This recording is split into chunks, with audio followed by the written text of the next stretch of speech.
좋겠습니다. 먼저 우리 수산업을 직접 경영하시면서 현장에서 수산업 현장에서 여러 가지를 오랫동안 느끼시고 또 많은 어업인들의 대표로 활동하고 계신 김송 회장님의 말씀을 좀 먼저 청해 듣겠습니다. 예, 저는 일선 현장에서 어업을 직접 경영하면서 전국에 수산사업자 등록증을 가지고 있는 35,000여 명의 수장을 맡고 있는 한국수산업경영중앙연합회장 김성호입니다. 먼저 새해 복 많이 받으십시오.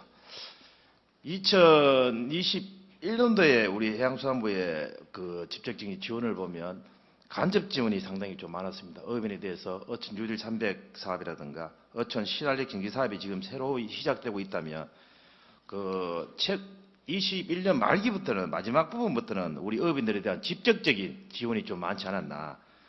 우리 생각하면 유가 연동 보조금 같은 경우도 해양수산부에 330억이라는 돈을 마련해서 유가 연동 보조금에 어업인을 지원해 줬었고 10월 달부터 12월 달까지 지원되지 않는 부분은 앞에 계신 우리 차관님이야 장관님께서 또 해양수산부 예비비를 달아서 133억이라는 돈을 달아서 우리 어업인들에게 지원해주는 이런 직접적인 지원이 시행됐다는 게 좀 고무적인 부분이었고 앞으로 원래 22년부터는 이런 이제 간접적인 SOC 사회 간접자본 투자도 꾸준히 실시해 나가야 되지만은 21년도 마지막에 시행된 직접적인 지원들 어업인이 어려워하고 갑작스런 이제 국제 정세나 사회 정세에 인해서 혼란스러운 그런 부분들을 해양수산부에 지원해 준 데서 다시 한번 어업인을 대표해서 이 자리에서 감사를 먼저 드리겠습니다. 그리고 올해는 특히나 유독 힘든 한 해가 될 것이라고 저는 생각합니다. 장관님 지하에 수산자원 정책 현장 발굴단을 전국을 권역별로 다니면서 전국에 있는 어업인들의 현장의 목소리를 수렴을 했습니다. 전국 5개 권역별로 수렴한 결과 232건의 제안을 받은 것만 하더라도 어촌 현실이 얼마나 힘들고 어려운가를 짐작할 수가 있었습니다. 크게는 외국인 노동자 문제, 단순히 외국인 노동자 문제가 아닌 이제는 1년 동안 종사할 수 있는 그런 현장이 별로 없습니다. 우리 어촌 현실에서도. 그럼 계절 근로자라든가 아니면 근로 시간을 단축해서 연간 종사가 아닌 6개월, 8개월, 5개월 종사하는 이런 부분들을 구분 지어줘야만이 외국인들을 성립하고 난 다음에 사업 관리비가 일하지 않으면서도 3개월, 4개월씩 업주가 급여를 주고 해야 되는 이런 부분들도 하나의 문제로 다시 한번 작용될 것 같고요.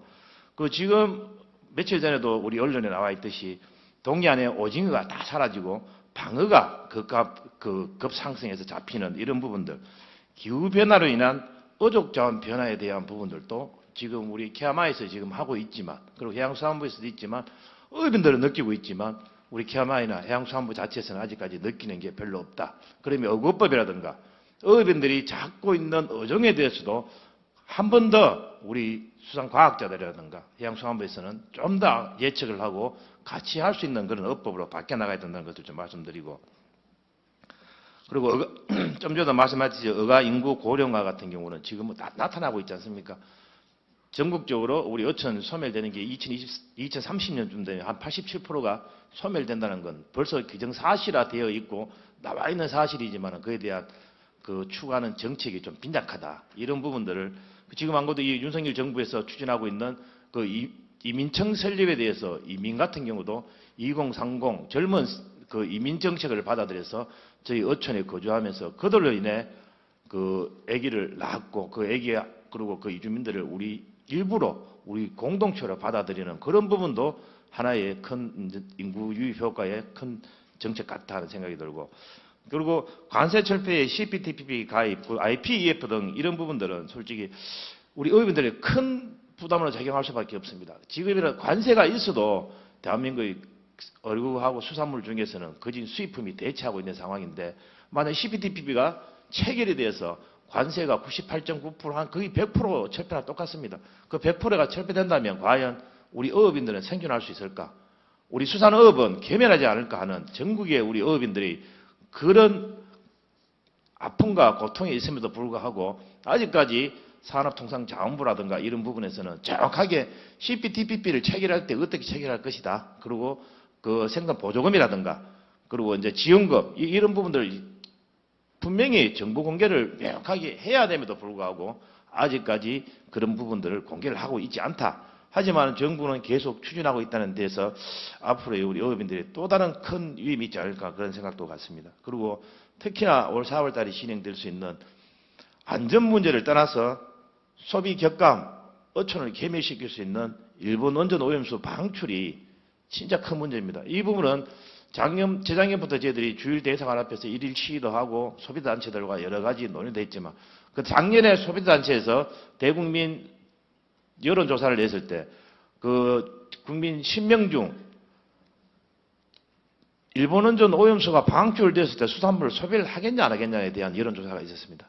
7명은 전혀 먹지 않겠다였고 그중 2명은 상황을 보고 먹겠다 했고 1명은 먹겠다고 대답을 했습니다. 근데 그 1명은 아무래도 우리 어업인인 것 같고요. 나머지 9명은 수산물을 먹지 않겠다고 대답을 했습니다. 그럼에도 불구하고 아직까지 우리 정부에 대한 대책이라든가 이런 부분도 좀 미흡한 것 같고 이런 모든 여러 가지 등등 수많은 문제가 올 한 해에 한꺼번에 일어날 수가 있다는 점이 솔직히 올 한 해가 우리 수산 어업인들에게는 가장 큰 고통과 시련을 주는 새해가 맞았다는 그런 생각을 또 가질 수밖에 없습니다. 그 일본 원전 오염수의 방출에 대한 부분은 우리 6,500억의 그 해양수산부 예산 중에서도 그 일본 원전 오염수의 대책에 대한 예산이 너무나 작습니다. 그리고 그 대책이라 해봐야 아주 기본적인 것들, 소비 쿠폰이라든가 뭐 우리 원전 오염 그 기계를 몇 대 더 드리겠다 하는 그런 부분이 아주 좀 있어서 미약한 부분이고 일어나고 대처할 수는 없습니다.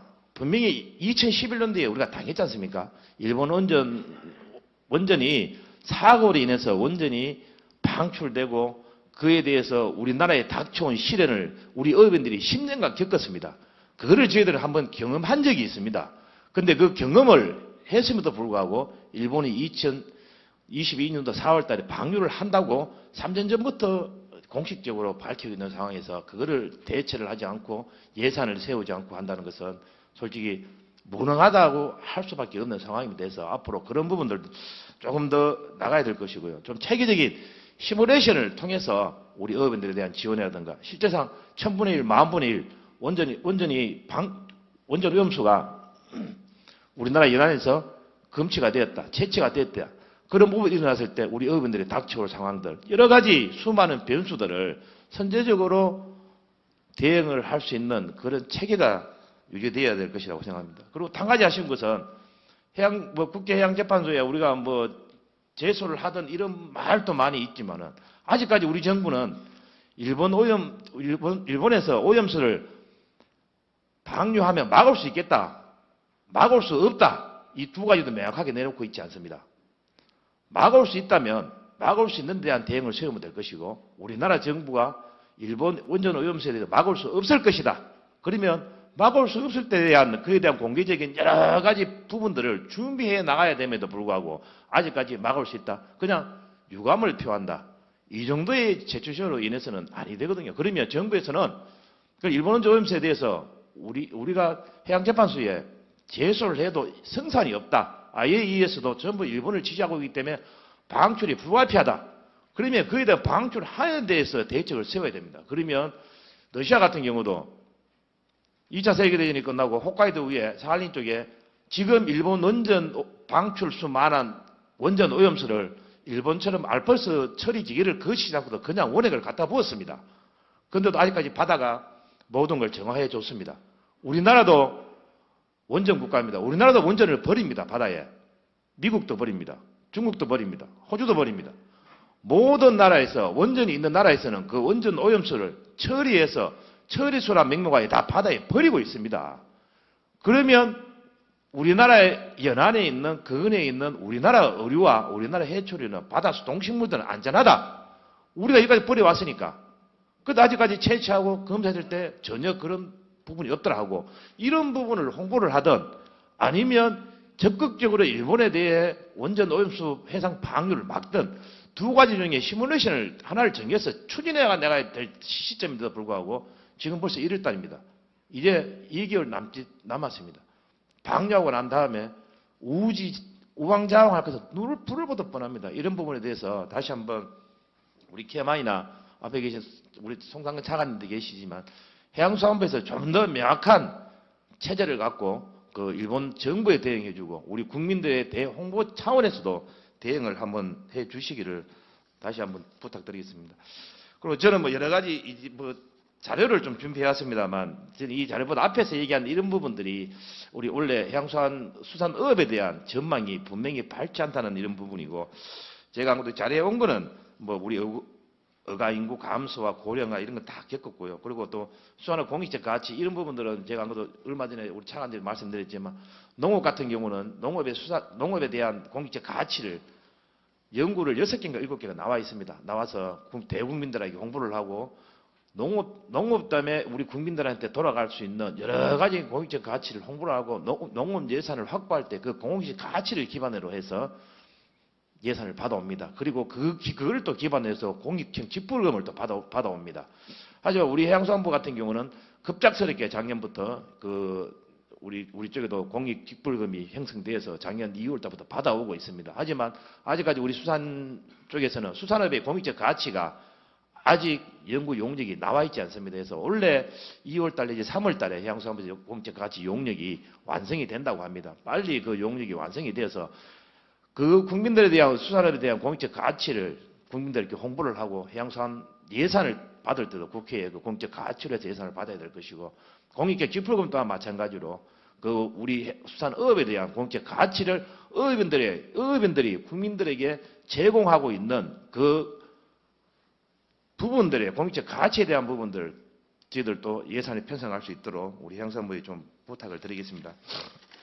그리고 어업 종사자 부족 같은 경우도 마찬가지고 우리 좀 전에 말씀드렸던 그 외국인 근로자 같은 경우도 이제는 전에 같은 경우는 재작년부터는 솔직히 들어오면은 1년 내내 종사할 수 있었습니다. 하지만 지금은 모든 업종별 금액이라든가 휴업이 이런 금지 차량 이런 것들이 다 해수부에 제재가 이제 다 있기 때문에 이제는 1년 내내 종사할 수 있는 근로 조건이 안 됩니다. 그래서 보통 재배 같은 경우도 1년에 한 7개월 정도밖에 접을 못 합니다. 하지만 나머지 들어오면 7개월은 급여를 줄 수 있지만 나머지 같은 경우는 무노동 급여를 줄 수밖에 없습니다. 이런 부분들도 저희들 같은 어선업을 하는 그 선주들에게는 사업관리비가 큰 부담으로 작용할 수밖에 없습니다. 그래서 이제 외국인 근로자 같은 경우도 1년 내내 종사하는 것이 아니라 이제는 5개월, 8개월, 9개월 이런 단위를 줘서 종사하고 가서 업주에게 큰 사업관리 부담이 없도록 좀 해주시면 고맙겠습니다. 그리고 TSC 특별감척을 저는 이 자리에서 좀 부탁을 드리겠습니다. 그 권역별 저희가 다 다녔을 때 동서남해 제주도까지 해서 공통적인 분모가 딱 한 가지였습니다. 어선업이 돈이 안 되고 다 죽을 지경이라 감척을 해달라. 전부 업인들 한기같이 욕을 냈습니다.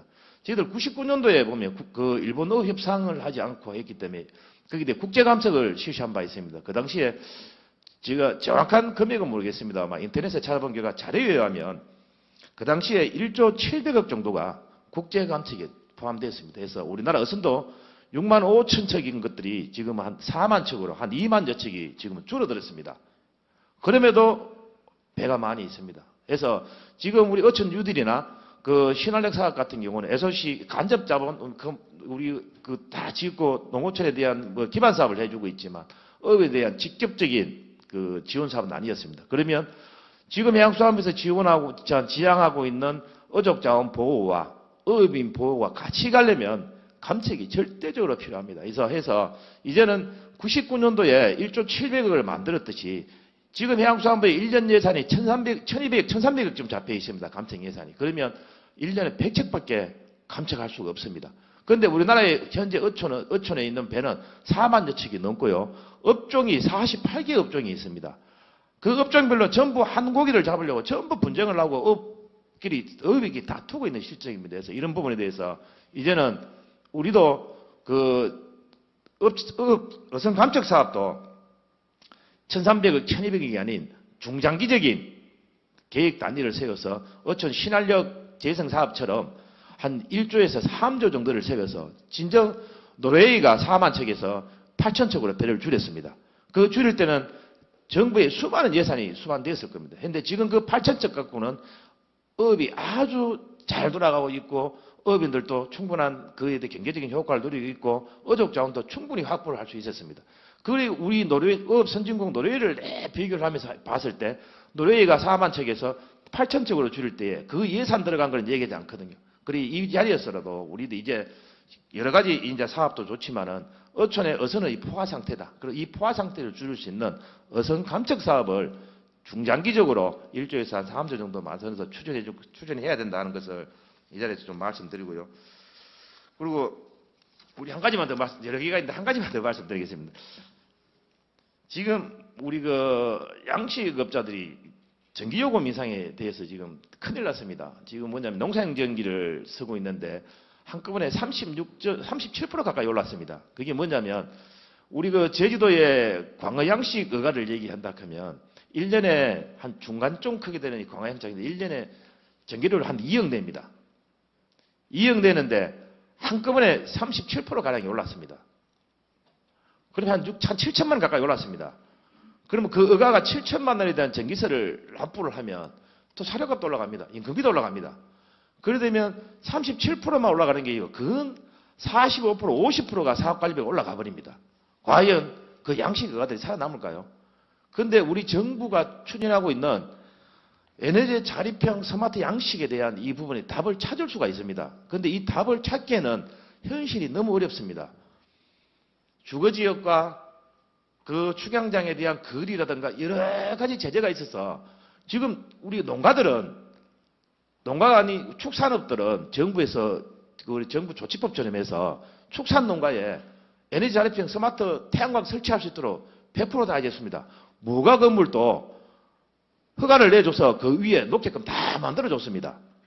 그런데 우리 아직 양식업자들은 그 위에 에너지 자립형 스마트 태양광을 놓지를 못하고 있습니다. 제재 때문에. 그러면 하나의 방법이 한전에 대해서 한전이 적자가 나서 전기료를 올릴 수밖에 없다면 이 지금 정책이 시행되고 있는 이 정책을 완화를 시켜서 아니 생각해 보십시오. 한 마을에서 살고 있는 가정의 지붕은 태양광을 올려도 됩니다. 그런데 조금 떨어져 있는 축양장은 지붕에 못합니다.